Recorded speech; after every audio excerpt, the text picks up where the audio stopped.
भारत का एक ऐसा पेड़ जो अकेला ही एक जंगल के बराबर है। पर ये पेड़ है कहाँ? और यूक्रेन में फंसे भारतीयों को सुरक्षित निकालने में पोलैंड ने बहुत सहायता की। लेकिन क्या आप जानते हैं कि पोलैंड ने ऐसा करके भारत के किस पुराने एहसान का कर्ज चुकाया है, और एक ऐसी जेल जिसका जीवन नर्क से भी बदतर है। तो बने रहिए इस नई वीडियो के आखिर तक। नंबर 9, क्या आप जानते हैं कि भारत में एक ऐसा पेड़ है जो कि एक वॉलमार्ट शॉपिंग मॉल के एवरेज साइज से भी बड़ा है। कोलकाता में स्थित ये एक बरगद का पेड़ है जो कि 150,000 वर्ग फुट से भी ज्यादा क्षेत्र में फैला हुआ है। आपको जानकर हैरानी होगी कि इस विशाल पेड़ का आकार कई जंगलों जितना बड़ा है, और यही वजह है कि इसे द ग्रेट बैनियान ट्री के नाम से जाना जाता है। आपको जानकर हैरानी होगी कि मूल रूप से इस एक पेड़ में 3500 से अधिक एरियल क्रॉप रूट्स हैं। नंबर 8, रूस यूक्रेन युद्ध में कई हजार भारतीय स्टूडेंट्स के फंसने से देश भर में हलचल मची हुई थी। इनमें से कई स्टूडेंट्स पोलैंड के बॉर्डर पर भी पहुंचे थे और मदद की गुहार लगा रहे थे। पोलैंड के एम्बेसडर एडम बुरोस्की ने उस समय कहा था कि भारतीय छात्रों के लिए स्पेशल फ्लाइट्स का इंतजाम कराया जाएगा ताकि ये छात्र सुरक्षित तरीके से अपने वतन पहुंच सके। पोलैंड सरकार की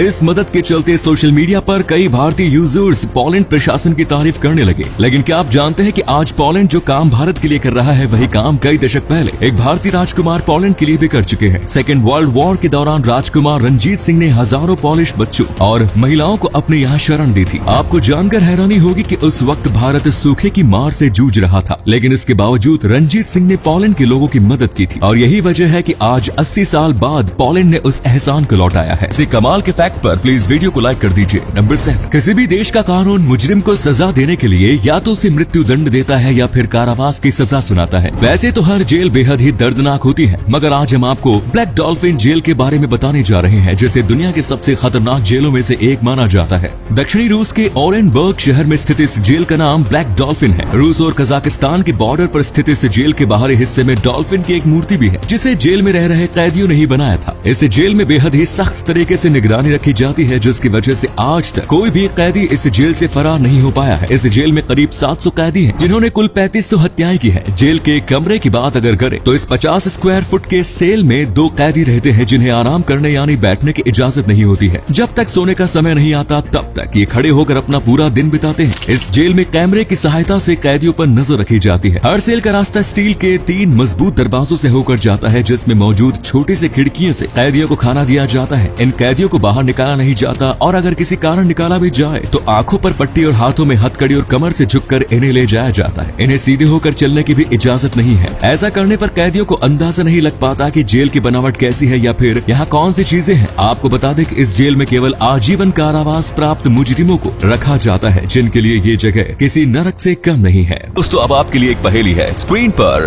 दिख रहे इस खिलाड़ी को यदि आप पहचानते हैं तो कृपया इसका नाम कमेंट में जरूर लिखें। नंबर 6, दोस्तों क्या आप जानते हैं कि टेक्सास में नेमलेस नाम का एक शहर है? जी हाँ, इस शहर को ये नाम साल 1880 में वहाँ के निवासियों द्वारा डाकघर प्राप्त करने के लिए याचिका दायर करने के बाद मिला। दरअसल गाँव वालों को कहा गया कि उन्हें डाकघर प्राप्त करने के लिए एक आधिकारिक नाम के साथ आना होगा, जिसके बाद गाँव वालों ने 6 नाम जमा की, लेकिन उन सभी 6 नामों को खारिज कर दिया गया, जिस पर नागरिकों ने गुस्से में ये कहते हुए जवाब दिया कि डाकघर को नेमलेस रहने दो। सरकार ने इस सुझाव को स्वीकार कर लिया और नेमलेस शहर का जन्म हुआ। नंबर 5, दोस्तों जर्मन साइंटिस्ट मैक्स प्लांक को तो आप जानते ही होंगे। उनकी जिंदगी से जुड़ा एक रोचक किस्सा हम आपको बताने जा रहे हैं। आपको जानकर हैरानी होगी कि मैक्स प्लांक को उनके प्रोफेसर ने फिजिक्स में न जाने के लिए कहा था, और उन्होंने इसके पीछे तर्क दिया था कि लगभग सब कुछ पहले ही खोजा जा चुका है। इस पर प्लांक ने कहा कि वो कुछ भी खोजना नहीं चाहते, बस फंडामेंटल्स चीजों को सीखना चाहते हैं। और दोस्तों उनकी सीखने की क्षमता ही थी जो उन्होंने क्वांटम थ्योरी की शुरुआत की और नोबेल प्राइज जीता। नंबर 4, दोस्तों आपको जानकर हैरानी होगी कि अमेरिका में कूड़े के ट्रक चलाने वाले ड्राइवरों को इतनी ज्यादा सैलरी मिलती है जितनी हमारे देश में ज्यादातर डॉक्टरों और IIT इंजीनियरों को भी नहीं मिल पाती। लेबर डिपार्टमेंट के अनुसार इस देश में कूड़े के ट्रक चलाने वाले ड्राइवरों की सैलरी $40,000 यानी लगभग 29 लाख रुपए प्रति महीने है। बड़ी बड़ी डिग्रियां हासिल करने वाले लोगों की सालाना सैलरी भी इतनी नहीं होती जितनी अमेरिका में कूड़े के ट्रक चलाने वाले की एक महीने की सैलरी होती है। तो फिर क्या इरादा है, पढ़ाई लिखाई छोड़कर ड्राइविंग करने चलें? नंबर 3, दोस्तों क्या आप बता सकते हैं कि ऑन एवरेज एक पुरुष अपनी फीमेल पार्टनर की बातों को कितनी देर तक फोकस के साथ सुन सकता है? अगर आप नहीं बता सकते तो चलिए हम बताते हैं। एक रिसर्च के मुताबिक एक पुरुष मैक्सिमम 6 मिनट्स तक ही अपनी वाइफ या गर्लफ्रेंड की बातों पर फोकस कर पाता है, यानी कि उसकी बातों को केवल 6 मिनट से ध्यान से सुनता है। वहीं दूसरी ओर अगर किसी पुरुष को अपने दोस्त की बात सुननी पड़ जाए तो फिर वो 15 मिनट तक उसकी बातों पर फोकस कर सकता है। नंबर 2, दोस्तों ये जो तस्वीर आप देख रहे हैं इसके पीछे की कहानी जानकर आपकी आंखों में आंसू आ सकते हैं। इस तस्वीर को एक यूक्रेनियन सोल्जर ने सोशल मीडिया पर शेयर किया किया है। दरअसल वो यूक्रेनियन शख्स जब युद्ध की तैयारी कर रहा था तो उस दौरान वो अपने बेटे को देखता है जो कि उसकी वर्दी पर आराम कर रहा था। इस भावुक कर देने वाले पल को उसने अपने कैमरे में कैद कर लिया और उस तस्वीर को शेयर करते हुए ट्वीट किया कि goodbye my little boy,